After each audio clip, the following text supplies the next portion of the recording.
Hey guys, welcome to Y&R Daily Update YouTube channel.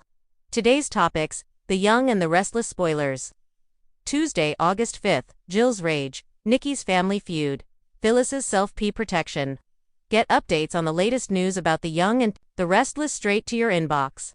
We use your personal data for interest-based advertising, as outlined in our privacy notice. What is this? The young and the restless spoilers are in for Tuesday, August 5th, 2025. In tomorrow's episode, fans can expect Jill Abbott, Jess Walton to have a heated debate with Billy Abbott, Jason Thompson. Phyllis Summers, Michelle Stafford, protects her interests. Plus, Victor Newman, Eric Braeden, and Nikki Newman, Melody Thomas Scott argue about family matters. Keep reading and let's talk about what is coming up in the CBS soap opera. Claire Grace Newman's discussed. Let's start off with Claire Grace Newman, Haley Aaron, who had a heated confrontation with Victor on the day of Cole Howard's J. Eddie Peck memorial service. Make sure to check out our weekly Y&R spoilers here. The patriarch made a comment and Claire called him out for it being about Kyle Abbott, Michael Miller. Then the blonde announced she was done and stormed out of the house. Kyle quickly following. Behind her, Nikki Newman's family feud.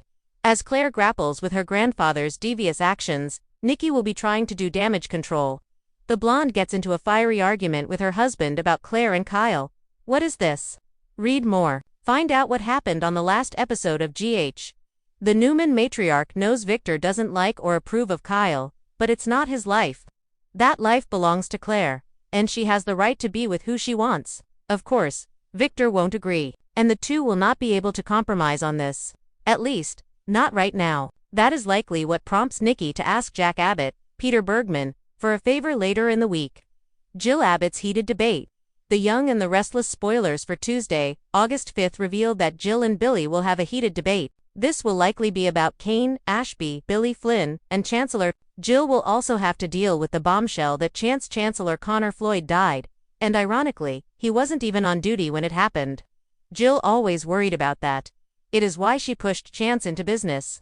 As Jill deals with the grief, she will also have some things to make clear to Billy. After all, he is making a deal with the devil. The young and the restless. Tuesday, August 5th. Jill's rage, Nikki's family feud, Phyllis's self-pee protection.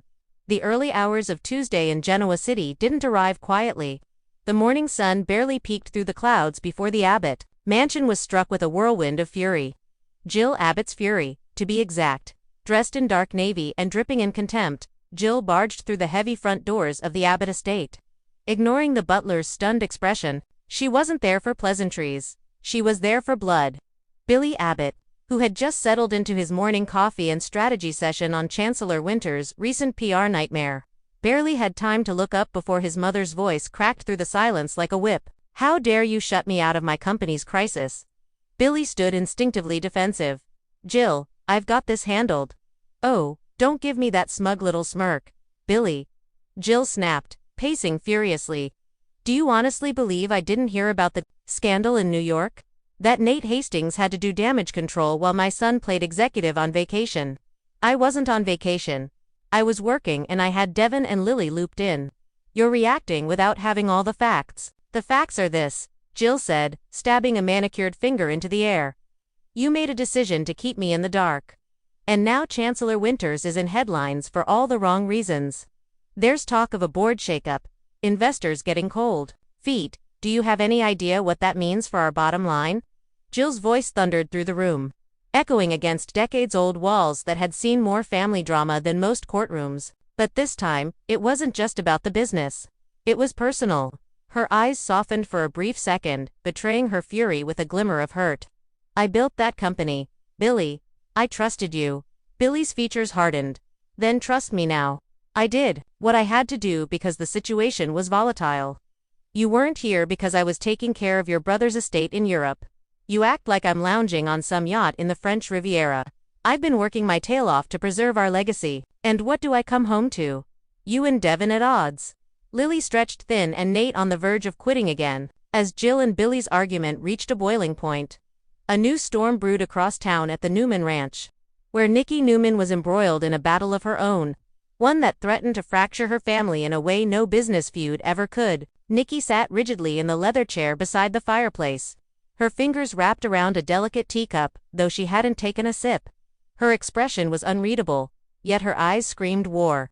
Across from her sat Victoria, arms crossed, jaw clenched, looking every bit like Victor's heir apparent. The tension between mother and daughter had been building for weeks, but today it reached the surface. "I will not sit by while you cuddle that girl," Nikki said coldly. "Claire is unstable. She's traumatized, and frankly, I'm tired of pretending otherwise." Victoria's eyes flared. "She is my daughter. I don't need your permission to protect her." "You don't need permission to be her mother, but you do need perspective," Nikki shot back. "She was raised in a cult, manipulated into attempting murder, and now you've brought her into our home like none of it ever happened. I'm trying to give her a sense of normally, something she never had. Normally in this house." Nikki laughed bitterly. "Even Victor doesn't believe she belongs here, and he's willing to forgive just about anything if it benefits the family name." Victoria rose to her feet, her voice shaking. "You're treating Claire like an outsider when she's a Newman. She's not the enemy, she's the victim. Are you so blinded by guilt that you can't see the threat she poses? What about Johnny and Katie? What if Claire's next episode happens while she's alone with them? That's enough." Victoria's voice cracked like thunder. "Claire is in therapy. She's on medication.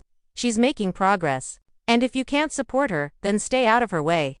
"Don't push me away, Victoria. You may not like what I have to say, but I'm trying to save this family from another tragedy." The conversation ended not with a resolution, but with a long, simmering silence, one that promised things were far from over. While Jill and Nikki battled over business and blood, another woman in Genoa City took a very different approach to survival. Phyllis Summers, ever the calculating firecracker, was done playing the victim. After barely escaping prison time and clawing her way back into polite society, she had one goal now: self-preservation. Phyllis sat at society, laptop open, phone buzzing, and her eyes fixed on the man who just walked through the door, Tucker McCall. Slick, dangerous, and entirely too amused to see her. "Phyllis," he drawled, sliding into the seat across from her, still pretending to be a civilian. "I see. Don't flatter yourself, Tucker," she replied, not looking up. "This meeting isn't about reminiscing." He leaned forward, intrigued. "Then what's it about?" "I want protection," Phyllis said bluntly. "And I know you've got the connections." Tucker raised an eyebrow. "Protection from what? Or should I say, who?" Phyllis finally looked up, her expression unreadable.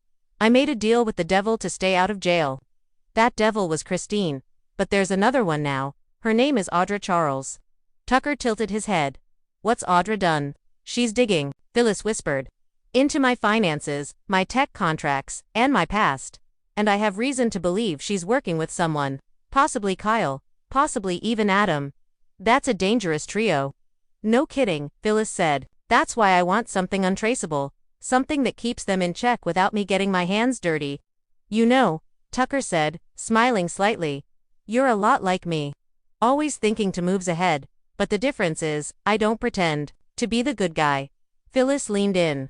"I'm not pretending anymore." Back at the Abbott house, Jill had finally stormed out, leaving behind a shaken Billy and a tense silence. Tracy wandered in moments later, frowning. "Is everything all right?" Billy shook his head. "Jill's back and she's pissed. She thinks I'm running Chancellor Winters into the ground." Tracy sighed, placing a gentle hand on his shoulder. "She's scared, Billy. This company is more than a job to her. It's her identity." "Yeah, well, she needs to stop micromanaging from a distance." "Maybe," Tracy agreed softly. "But maybe you need to stop shutting everyone out, too." Across town at Crimson Lights, Claire Grace sat at a corner table with Johnny. It was their first solo outing since Victoria had introduced her back into the family fold, and the air between them was hesitant but warm. "I used to come here with Mom all the time," Johnny said, sipping a hot chocolate. She liked the almond croissants. Claire smiled faintly. "I remember. I used to watch you guys from the park sometimes before I knew who you really were." Johnny glanced at her carefully. "Do you ever wish you didn't know?" Claire paused. "Sometimes, then I think maybe this is my second chance. If you and Katie can accept me, maybe I can start over." Johnny nodded slowly.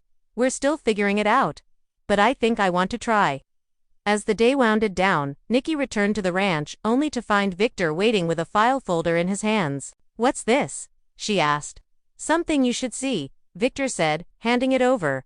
Background check on Claire's doctor. Turns out he has ties to the same foundation that funded Ashland Locke's fake treatments.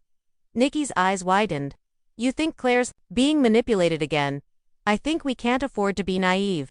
Not this time. Meanwhile, Phyllis returned to her suite at the Grand Phoenix, only to find an envelope slipped under her door. Inside was a single photo, her meeting with Tucker, and a note that read, "You're not as invisible as you think." Phyllis's face palled. The war had begun, and this time she wasn't sure who her real enemy was. Back in the shadows of Genoa City, Audra Charles clicked through a folder on her encrypted tablet. Beside her sat Kyle Abbott, his jaw tight, eyes focused. She met with Tucker, Audra said. Just like we predicted. Kyle nodded. Good, let's see how she likes being the one backed into a corner for once. But what neither of them realized was that Phyllis had already anticipated this. Her real meeting hadn't been with Tucker. It had been with Heather Stevens. And Heather, she had her own plan. She's baiting them. Heather told Daniel later that evening. She wants them to make the first move. Then she strike. Is it safe? Daniel asked. Heather smiled. No, but it's Phyllis. Safety was never her style. As the night closed in on Genoa City, its citizens rested uneasily, knowing full well that tomorrow would bring more revelations, more betrayals, and more secrets. Clawing their way to the surface, Jill was already on the phone with a high-powered attorney. Nikki was planning to confront the doctor. Victoria was digging into Claire's case files. Phyllis was calling in favors. And Audra, she was already meeting with someone new, someone powerful, someone named Jeremy Stark.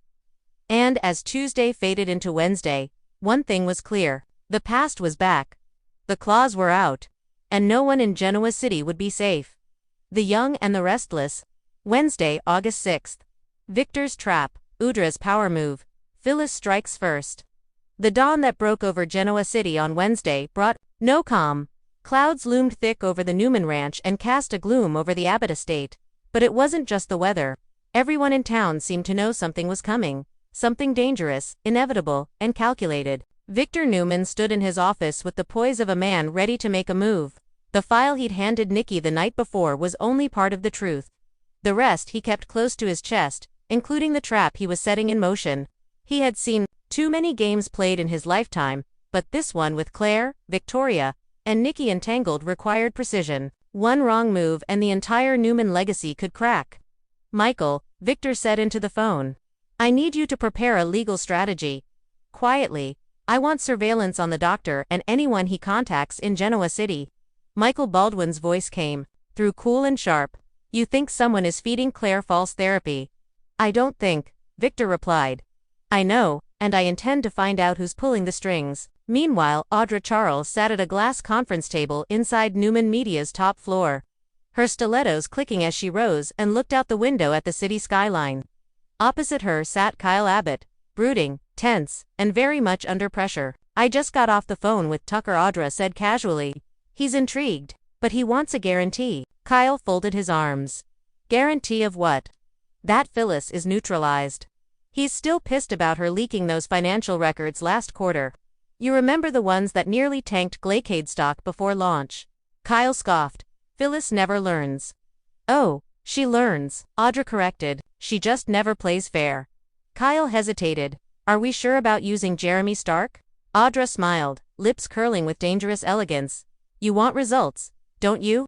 Stark has the connections to make Phyllis disappear quietly, or at the very least, scared enough to back off. Kyle wasn't convinced. He still had a shred of decency in him. But Audra, she had already shredded hers long ago. Across town, Phyllis was 2 steps ahead. Her contact with Heather Stevens had paid off. Not only had Heather confirmed that Christine Williams was reopening an investigation into Stark's recent parole violations, she had also obtained sealed documents from a prior RICO case in New York. Those files held information that could destroy Audra, Daniel Phyllis said as she paced her suite, waving the redacted papers in the air. Did you know Audra used to go by a different name? Anna Delgado? She was involved with a hedge fund laundering money for a pharmaceutical ring. Daniel blinked. How is that not public? Because the case never went to trial. Her boyfriend at the time took the fall. She vanished, reappeared as Audrey Charles, and got herself embedded in Newman Media. Daniel exhaled. That's why she's always 5 steps ahead. Exactly. Phyllis grinned, but now I'm 5.5. She uploaded the files to an encrypted drive, then texted Tucker. Let's talk. I have something you'll want to see. Alone. Meanwhile, at the Newman ranch, Victoria was growing more distant from her mother by the minute. Nikki could feel it in every clipped conversation and each hesitant glance. Nikki stood outside Claire's door, watching her from a slight crack. Claire sat on the floor, painting, calm, focused, almost too calm. She reminds me of Cassie, Nikki whispered to herself. Right before everything fell apart, Victoria stepped into the hallway, voice tired. If you're here to watch her like a hawk, don't. I'm here to protect you, all of you. Victoria shook her head. No, you're here because you're afraid. Of course, I am, Nikki snapped. And you should be, too. Victoria didn't answer. She just walked away, leaving Nikki with the ache of knowing her daughter was slipping further into denial. Elsewhere, Jill Abbott sat with Devin and Lily at Society. She had called the meeting as a truce, but also a warning. I'm taking back more control of Chancellor Winters, Jill said firmly, sipping her tea. Too many egos, too many secrets and not enough results. Devin arched a brow. Are you firing Billy? Not yet, Jill answered, but I'm watching him, and Nate, too. Lily frowned. You're walking into a war zone, Jill. I built this company from scraps. If I have to burn it down to rebuild it right, I will. As the Abbott family weathered one storm, another was brewing, literally and figuratively. Phyllis met Tucker in Chancellor Park just after sunset. He stood beneath the gazebo, waiting with his usual smug grin. So, what am I looking at? Phyllis handed him the drive. Audra's real past. Full dossier, no redactions. Tucker's grin vanished as he scanned the files on his phone. His breath hitched slightly. Where did you get this? You really want to know? Phyllis asked. Or do you want to use it before she uses you? Tucker pocketed the drive. You're playing a dangerous game, Red. I always have. Phyllis smirked, but I've never lost when it really mattered. Back inside Newman Media, Audra received a call from an anonymous number. She answered, and a distorted voice replied. He knows. Audra went cold. She knew exactly who he was and what he now had. Get me Jeremy Stark, she said through gritted teeth. Tell him we may need to accelerate our timeline. Jeremy Stark wasn't in Genoa City yet. He was boarding a private jet with his own plan. A plan that didn't include doing Adra's bidding. She wants me to take out Phyllis, he muttered to himself, pulling a manila envelope from his briefcase. But maybe I go for the bigger prize. Inside the envelope, a photo of Diane Jenkins. I always finish what I start. As night fell on Genoa City, the pieces on the board were shifting fast. Victor's trap was ready to snap. Audra's power was slipping. Phyllis was no longer just protecting herself. She was hunting. And Jeremy Stark, he was coming for everyone, the young and the restless. Thursday, August 7th. Diane in danger. Jeremy Stark's return. Victor's ultimatum. Audra cornered. Phyllis unleashed. Morning in Genoa City arrived with a deceptive peace, but it wouldn't last. The day opened at the Abbott mansion with Diane Jenkins smiling across the table at Jack. Sipping her tea, as if the past few months hadn't been a series of endless storms. She had been trying to prove she could be trusted, trying to rebuild the fractured legacy left behind by her past decisions. Jack believed in her. Kyle, not so much, and neither did Fate, because Diane's peaceful morning was shattered by the buzz of the gate intercom. She answered it casually, expecting a delivery or possibly one of Harrison's tutors. But when she heard the voice, her stomach dropped. Well, did you miss me, sweetheart? Diane's teacup slipped from her hand, shattering on the floor. Jeremy, she whispered, surprised. Stark's voice echoed, chillingly calm. I thought I'd stop by. Old friends shouldn't part on bad terms. Jack walked in just in time to see the blood drain from Dion's face. What is it, Jeremy Stark? She breathed, trembling. He's back. Jack's expression darkened instantly. Get Harrison out of the house. Now. Meanwhile, Jeremy Stark stepped out of his car near Chancellor Park, taking in the town that once nearly destroyed him and which he now planned to destroy. In return, he had a hit list, and at the top, Diane Jenkins and Phyllis Summers. But his methods had changed. No more intimidation. This time, he wanted to burn everything down from the inside. Across town at Newman Ranch, Victor's patience had officially run out. He stood in his office, flanked by 2 private investigators, and Michael Baldwin, whose face was taut with concern. Victor turned to them. "I want Jeremy Stark located and followed. I want everything on the Dr. Victoria hired for Claire, and I want to know exactly what Audra Charles is hiding. No more excuses." Michael hesitated. "Victor, if this spirals, it won't be quiet." "Then let it spiral," Victor growled. "Let the whole damn city see what happens when you cross the Newmans." Victoria entered moments later, weary from another tense evening with Claire. "Daddy, enough," Victor snapped. "You made your bed with Claire. If she brings danger into this house, you'll be the one answering for it. Now go check on your daughter and keep her away from Diane Jenkins. Jeremy Stark is back." Victoria's eyes widened. "What? How?" "Doesn't matter how. What matters is stopping what's coming next." As news of Stark's return started spreading through back channels, Audra Charles received a coded message on her encrypted device. A single line. "Control your problem or I will." She didn't need to ask who sent it. Tucker had the file, and now the walls were closing in. Audra called Kyle. "I need you to come to my suite now." No questions. Within 15 minutes, Kyle arrived, his expression tight and guarded. "What's going on?" Audra paced. "Tucker knows about my past. Phyllis gave him everything."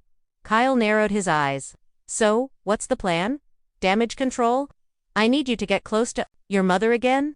Jeremy Stark's return is the perfect distraction." Kyle blinked. "You want me to spy on my own mother?" Audra's tone was ice. "Do you want your seat at the table or not? Because right now we both have a lot to lose." Back at the Grand Phoenix, Phyllis sat by her window, legs crossed, drink in hand, watching the storm build. She wasn't shaken by Stark's return. In fact, she welcomed it. If everyone was going to war, she might as well draw first blood. She grabbed her phone and dialed. "Christine, it's Phyllis. You're going to want to reopen the case on Jeremy Stark." Christine scoffed on the other end. "And why would I listen to anything you say?" "Because Phyllis said," her voice velvet smooth. "I have proof he violated parole. And if you don't act now, someone might not make it." Phyllis smiled. "Already done. Check your email." Title: Ticking Time Bomb. As the sun climbed over Genoa City, Diane was now under lockdown. Jack had increased security around the Abbott estate, even moving Harrison to the Newman ranch temporarily. But Diane wasn't content to hide. "I'm not going to live in fear again, Jack," she said. "If Stark is back, we confront him together." "No," Jack replied firmly. "We don't play his game. We beat him at ours." But Diane had her own secret, one she hadn't told Jack. During her months away from Genoa City years ago, during her death, she had crossed paths with someone in Jeremy's circle, someone dangerous, someone she double-crossed. And now she wondered if Jeremy's return was about more than revenge. Perhaps it was unfinished business she thought she buried, for good, at society. Nate Hastings had lunch with Devin, and both men spoke in low tones. "You hear about Stark?" Nate asked. Devin nodded. "That guy doesn't return unless he has an angle." Nate leaned in. "What if Audra is the reason he came back?" Devin's eyes narrowed. "You think she's summoned him?" "I think she's hiding something. And Stark doesn't move unless he's paid or promised." Devin sat back thinking. Time to test her loyalty. At Newman Media, Audra received an invitation from Devin for a private strategy meeting later that evening. She accepted, but she wasn't a fool. She knew the trap was baited, so she baited her own. She made a call. "Tucker, you want the rest of my secrets, don't you? Fine. Meet me tonight, but come alone." By nightfall, 3 meetings were set in motion, each capable of exploding.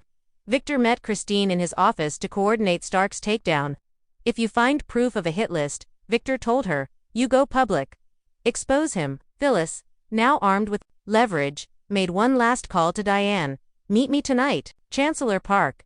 If you don't show, the next target on Stark's list might not be you. It might be Kyle." And in his dark hotel suite, Jeremy Stark studied a photo of his next move. A close-up of Nikki Newman, smiling with Claire, at a charity gala. "You take my freedom, I take your peace." As the day came to a close, the streets of Genoa City buzzed with tension. War had been declared. Secrets were loaded like bullets, and every handshake was a potential betrayal. Because in Genoa City, power isn't taken with kindness, it's taken with strategy, secrets, and survival. And Thursday was only the beginning. Read this. Cast cuts and firings. Should the Young and the Restless fans worry about the soap's fate? Tuesday, August 5, 2025. Meanwhile, expect Phyllis to work hard to protect her interests. Billy and Phyllis have to work together or the deal won't work. However, Phyllis will likely make sure that she looks like the loyal one to Kane. The episode of The Young and the Restless, airing Tuesday, August 5, 2025, presents a complex web of personal and professional conflicts among the residents of Genoa City, highlighting themes of loyalty, betrayal, and power struggles. Jill Abbott erupts in anger at her son Billy Abbott for excluding her from critical decisions regarding Chancellor Winters amid a PR crisis and business scandal. This intensifies the ongoing family tension and threatens the future of the company Jill painstakingly built.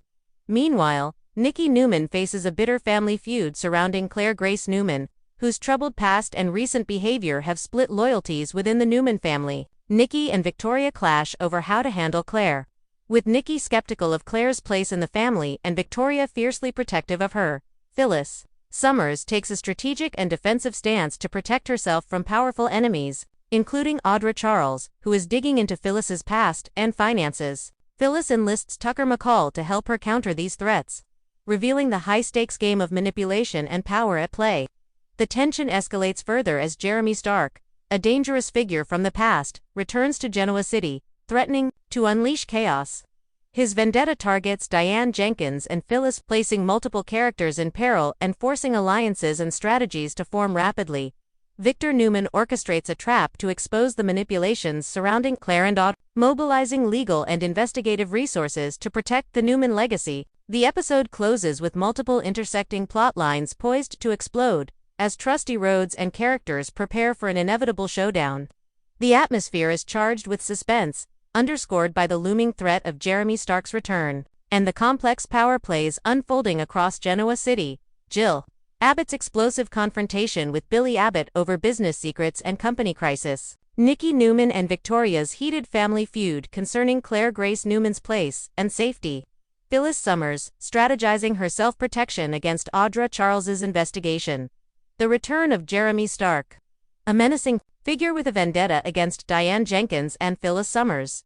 Victor Newman's calculated legal and surveillance plan to uncover the truth behind Claire's therapy and Idris' motives. Complex alliances form as characters navigate betrayals, with Phyllis and Tucker McCall collaborating to stay ahead.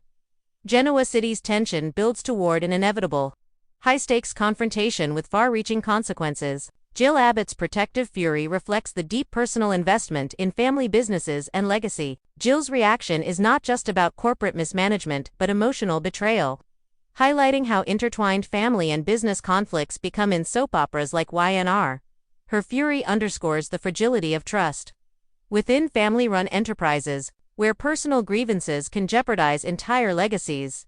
The Newman family feud over Claire represents the challenge of integrating trauma survivors into fractured families.